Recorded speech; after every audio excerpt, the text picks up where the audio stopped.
In this video, we investigate more ambient generative music and build an audio reactive audio visualization based upon Brian Eno's music for airports.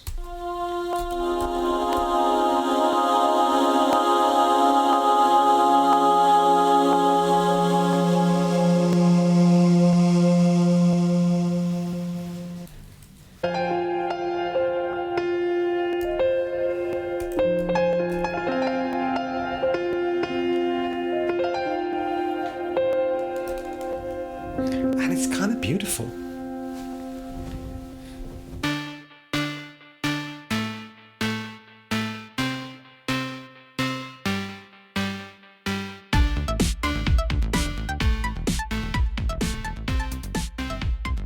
Back again, openFrameworks superBasics.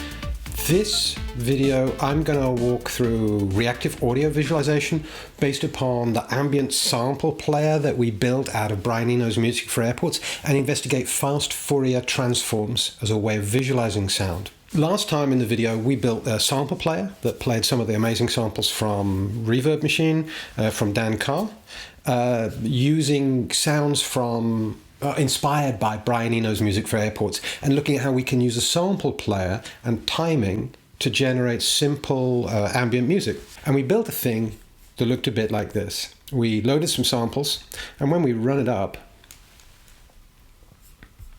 we have our desktop. We can play samples of keys,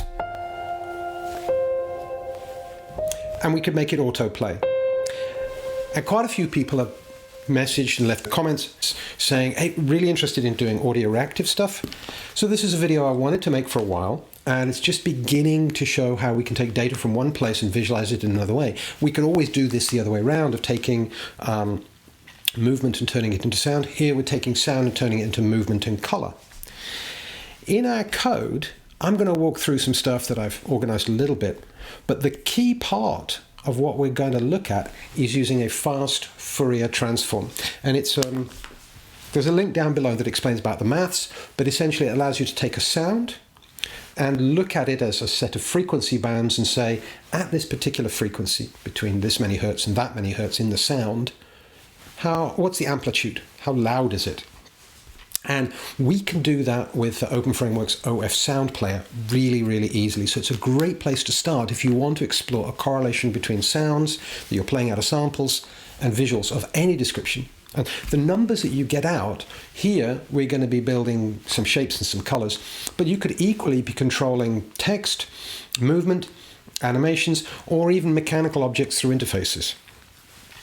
So in our code, we had a simple routine that randomly chose which sample to play out of a bank of samples, either pianos or voice samples. And then we had an on-screen display that gave us these nice bars, what is playing. And then at the end, we just had some on-screen debug text. What I'm going to do is, down here, I've got a bunch of code. I'm going to walk through and unwrap it a little bit really simply, is that I'm going to use the command OF, let me get that a bit bigger, sound get spectrum, and it goes to the OF sound player and says, get me the frequency spectrum, please. And then you ask it how many bands, and it can do up to 512 separate bands. So it takes the whole sample frequency range, which is ordinarily 20 hertz to 20 kilohertz, so very low to very high, and slices it up into bands, and it'll say how loud that particular band is. So we can tell it how many bands to get, to 512 bands. So I'm going to make a variable called bands to get, and we'll start off, we'll just say I want to get 12 bands. So slice the sound up into 12 and ask OF sound spectrum to get me 12 bands. And I'm going to get that, and basically it returns an array, so 12 positions or however many positions we're asking for, with a value in each one. And I'm going to use this symbol here, which means I'm going to get a pointer to that array. Rather than duplicating the array, I'm just going to say, actually, let me find the numbers in that array. And then I'm going to make a loop here. I'm going to make a for loop saying loop through each of those bands, however many bands we said. In this case, we're saying please get 12 bands in the spectrum. So I'm going to say loop through the position that you've found in this spectrum, position 1, position 2, position 3, position 4, position 5, etc., and just make me a rectangle of that height. So if there's no volume, no samplers playing, the rectangle will be 0 height. But if it's really loud, it'll be however high we tell a rectangle to be. So I'm making this for loop. It's got a bunch of stuff commented out inside it, but we'll walk through that. And I'm going to say, draw me a rectangle starting at 100 across plus I. So the first bar in our spectrum will start at 100 and then it'll go adding up by however much we want width to be. And I'm going to just say automatically, rather than saying, oh, you know, every bar is going to be 10, but if I have 512 bands that I put together, I've got 5,120 width, so it's going to be way too wide. So this little calculation here, I'm just going to say work out whatever is going to be the appropriate size depending upon how many bands we're going to use. So the width will change depending upon how many bands we choose, but you could put a number in yourself automatically. And then I'm saying get the height times 100, so start at the bottom and come up 100 pixels. And then make that the width, and then go through and get this val, which is our array up here, at position I. So we just got a vector of all these numbers, and we're going to go through and say at position 0, i.e. the lowest sound band, get the value. At the next highest sound band, get the value. The next highest sound band, get the value. So we've got this array with all of these values in, and we're going to pull them out, and we just say get that value, times it by 200 to make them taller. So if I run that now, we're using this simple command of get sound, sound get spectrum, and if I press a key, you just see down at the bottom 100 pixels across and 100 pixels down, starting at the left-hand side is going to be the lowest to the highest frequency, and it's going to grab from this list. If I put this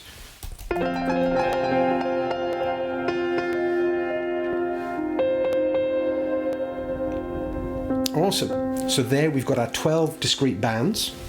And if I come back and instead of saying the bands to get is 12, let's go for 512, which is the maximum bands, and we'll get a much finer granularity on the shape of the samples that we're playing, which is really kind of pretty and nice, and we can do loads of stuff with it.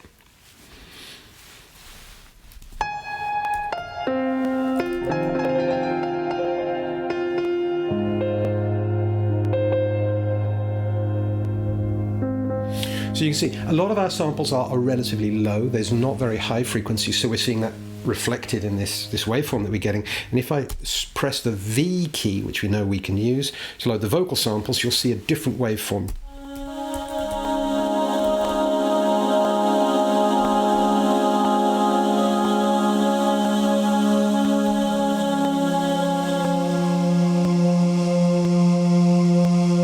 So you see it's responding in amplitude and in frequency, which is really, really nice. And it could be that you don't want to use all of this. You could just say, get me the value at this particular range that I know is the same as a kick drum, or this particular range that I know is the same as a hi-hat, and get just parts of a sound to trigger these things. Now, we've got this classic frequency bar.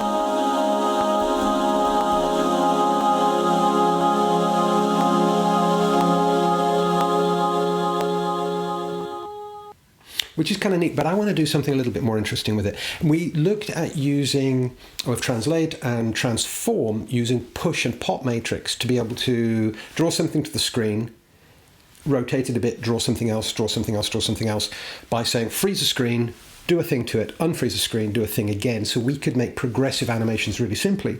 The link down below will have the I think it'll be above, the video where I looked at doing complicated animation using simple transforms. And we're going to do this. And I thought what would be really nice is let's take this frequency band, and instead of having it flat and it looks like a VU meter or that kind of standard frequency arrangement, let's put it in a circle and have this sort of circle coming out. And it reminded me of Akira. If you've seen Akira, I'll try and find a link. Some beautiful bits of visualization. And it begins to say, I don't want just like a mathematical readout like I'd see in a recording studio. I want to start to do a little bit more visualization with it. And maybe it'll give you some ideas of things that you could do. And please do leave comments if you're doing different kinds of things. So what I decided I would do is I'm going to rotate it a little bit every time I draw a frequency band in one of these rectangles. So I could start with one here and then one there, one there, one there. And as they get bigger, we'll get this jagged little kind of circle thing. So I'm going to start and I'm going to say the first thing that I want to do inside my loop is, as I'm counting through these bands, I want to freeze the screen, rotate it, draw a band and unfreeze it, and then go to the next band, freeze the screen, rotate the screen a bit more, draw the rectangle, unfreeze it. So I get this progressive display of rectangles. So I know that I want to use push matrix to push the animation to one side, the screen to one side, and at the end, pop matrix. And then what I want to do is just do my translation around the middle of the screen. So I'm going to say every time I go through this loop here, this for loop, going through the number of bands that we're going to get from our frequency, I want to rotate it a tiny bit. But the overall, I want it to be 360 degrees. So I could say, how many bands am I going to get? Divide 360 by that. So if I'm getting 36 bands, divided by 360, for each band, I'll want to rotate 10 degrees. So I say 360 divided by the bands I'm going to get, and then multiply that by I. I is going to be 0 at the beginning, so it's going to start out stopped, and then the next one, I is 1, so it'll rotate by, at 36 degrees or 10 degrees or whatever, up and up and up and up and up. But each time we do the rotation, draw the rectangle, go back, do a bigger rotation between push matrix and pop matrix. But to make it really easy, rather than working out what the rotation would be like in the middle of the screen, I'm going to say do all the rotations at 0, but to make sure that we're not drawing in the upper right-hand side of the screen, I'm going to use translate to push our drawing space across and down. So I'm going to use OF translate to say move my drawing area, the width of the screen divided by 2, so halfway across, width of, the height of the screen divided by 2, halfway across, halfway down. So now the middle of the screen has got this 0, 0 registration. I'm going to draw our rotation there. And instead of using this draw rectangle, I'm going to get rid of that. And I'm going to say draw a rectangle at 100 across. And I'm going to make a variable bar width here, because before we were calculating the width of the screen to work out how big our rectangles should be as we're drawing our bars. But this time I want it to be fixed because we're going in a circle. And I'm going to say up here I made an integer called bar width. I'm going to make that 20. And then I'm going to say how long or tall I want these bars to be. So I'm going to draw a rectangle at 100 across. And what this means is actually I'm going to have a gap in the middle with a radius of 100. And each time I'm going to not only use the value of I to rotate, I'm going to use that to say, go and find me the amplitude of the sound spectrum at position I in this variable val, where we were grabbing the sound spectrum and putting it into this array. I'm going to multiply it to make it bigger. And then at the end, I'm going to say pop matrix. So let me tidy that up a tiny bit.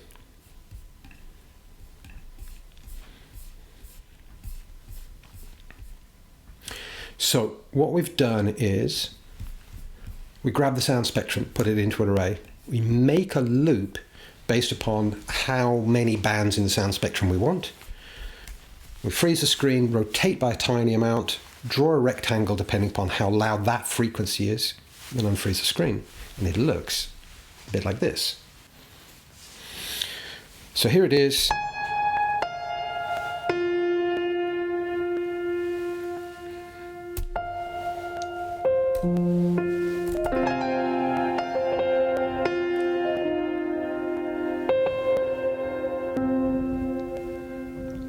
That's really beautiful. So we've just got our sound spectrum, but we've rotated it, as you can see. Each bar. We could stop there, and you can see quite simply we can use fast Fourier transform to analyze the sample sound output and pull values at particular frequencies. But I want to do a couple more things and then wrap up this example, and hopefully you'll take it somewhere new. The first thing that's bugging me is I don't like the grey background. So I'm going to come to my setup and say, set the background color to be 0. And then I'm going to do a thing that I do in lots and lots of projects, and it's really simple. And you could, if you use the hacking project templates video that I did, you could add this in your own, is that I want to be able to press the G key and make the GUI and the help and the debug text disappear and just get my visualization. And then if I need to remember what the controls were, or I need stuff printed out on screen, I can press the G key to show me a GUI again, and it comes back. And I'm going to make a Boolean that says, should I show the GUI on screen or not? Oh, it's debug text. So in my header, I'm going to say, my header file, maybe a new Boolean called, and because it's a Boolean, I put B at the beginning, underscore, to remind me that this variable is a Boolean. Make me a new Boolean called GUI. And in my setup,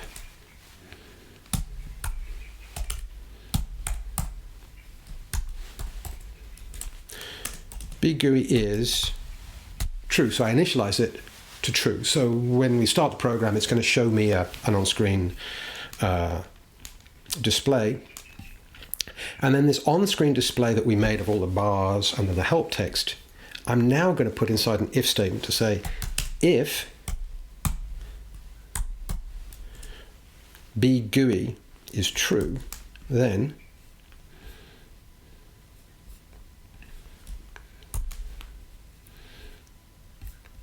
actually draw this stuff. I'll do the editor, structure, reindent, tidy it up, and you can see here is our simple test. If bGUI implicitly equals true, then draw the on-screen text, and if it's not, it won't. And all I need to do is in the key control, the key listener, say if I press the G key, it'll toggle this Boolean on and off. So I come down to this big switch statement, and you can see why this is much easier using a switch than lots of if-then. I've already got all these different keys for playing samples, and I say if I press key A, it auto plays, do the tempo, and so on, and toggle full screen. I'm just going to add another case, and I'm going to say if the case is that I've pressed the G key,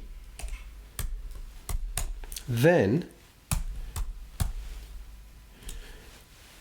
we do exactly the same as we did with the autoplay. We use the exclamation symbol to say bGUI equals not bGUI.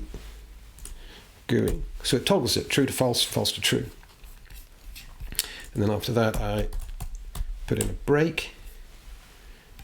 And now if I run it, I hit the G key, my GUI appears and disappears, which means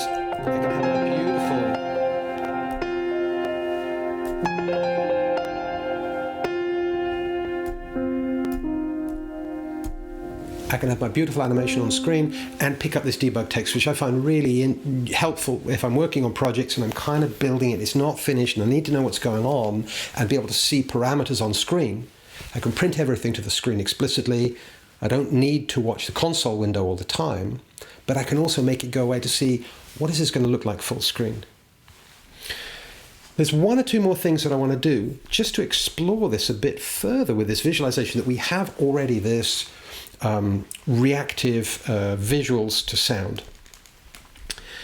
and I want to change the color.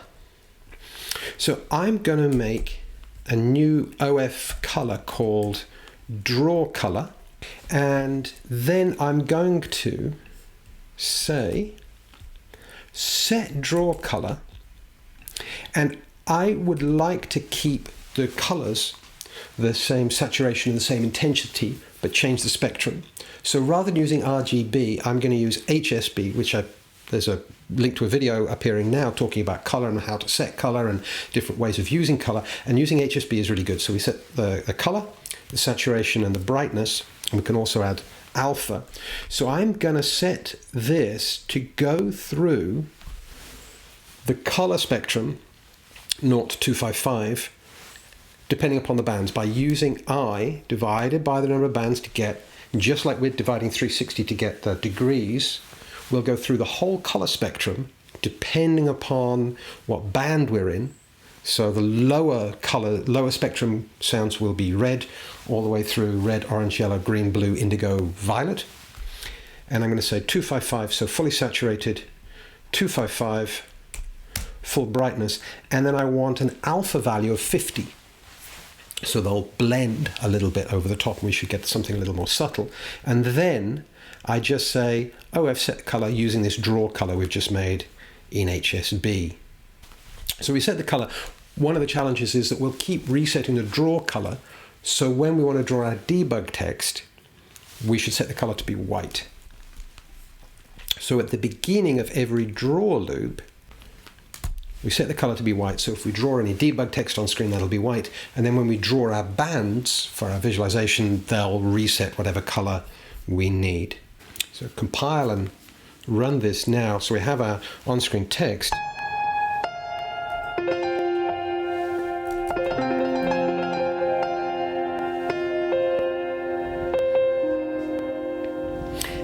And you see, as we're going through the color spectrum, the bassier sounds are in red, going all the way up through the spectrum, and they're slightly blurred because we're giving it an alpha value in the color.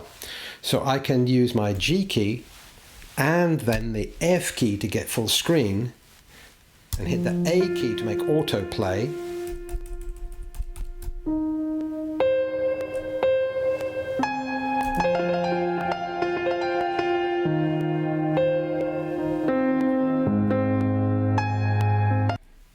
Going to do one or two more things. At the moment, I'm responding immediately to the changes in the spectrum. So the sounds can come and go, and if they've got a very fast attack, I don't see a lot of them. And I could make an array and average the values. So if I get a sound spike, it slowly decays by manipulating that. But there are a couple of different ways to do it. But the simplest way to do it is I'm going to disable the auto clearing of the background of the screen, so that when I draw things to the screen, it doesn't get wiped on each draw loop. So I'm going to set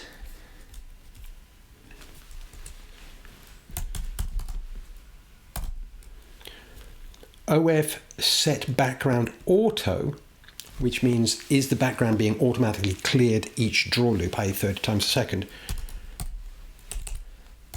to be false, which means anything I draw to the screen will stay there, even if I tell it to stop drawing it.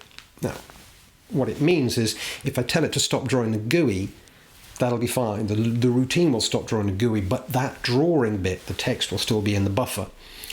So what I need to do is get rid of that. At the beginning of the draw loop, I'm going to say OF set color to be 0, 0, 0 black, and then I'm going to give it an alpha value. So every draw loop, I'm going to draw a black semi-transparent rectangle over the whole screen. So anything that was on the screen the last frame will fade out a little bit. So if I'm drawing the GUI in white, and I tell it to stop drawing the GUI in white, I'm slowly drawing over it progressively in black, and it'll fade away. So it'll give me a fading effect really quickly and really easily. So I'm going to say I want to set black with a transparency of 10%. So after about 25 refreshes, about a second, anything that was on there will have faded away progressively as it gets wiped by 10% black. And then I say OF, draw me a rectangle starting at 0, going across to, so from the top left all the way across and down to the width of the screen, to the height of the screen. So what we've done is we've said, stop refreshing the background. Anything that gets drawn stays there, but make me this alpha color, black with some transparency, draw a rectangle over the screen, and then get on with it. So anything that was on the screen will slowly fade out, which is super, super cool.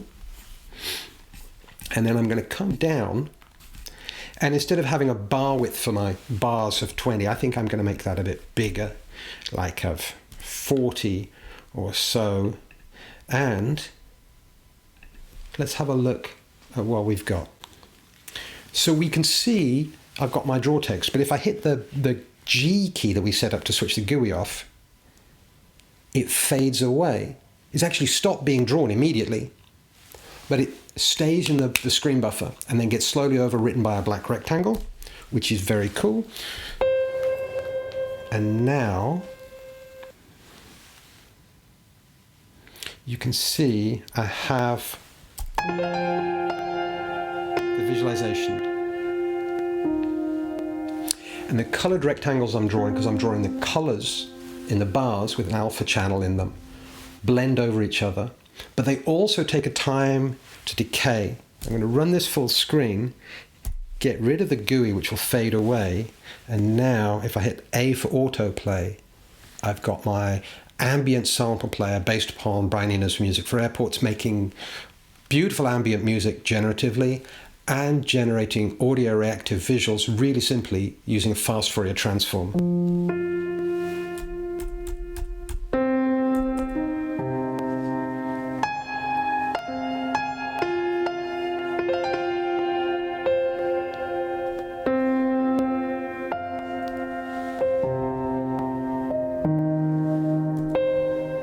I switch the automatic play off using the A key, which is my Boolean, and I can see from the GUI, which comes in and goes out, if I hit the V key, I can load the vocal samples, tell them to autoplay and hide the GUI.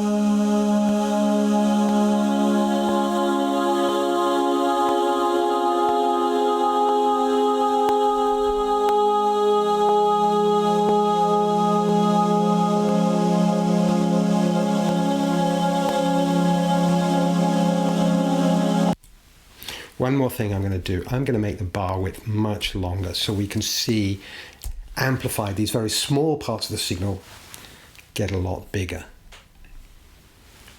So I set the length of the bars to be a maximum of 800. Make it full screen, load the vocal samples, make it autoplay, and hide the GUI.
So if you want to see more audio-visual material using openFrameworks, more creative coding, hit the subscribe button, leave me comments, let me know about the projects that you're working on, questions. I'm really interested to see what people are doing, what they're working on, and I'll see you on the next video.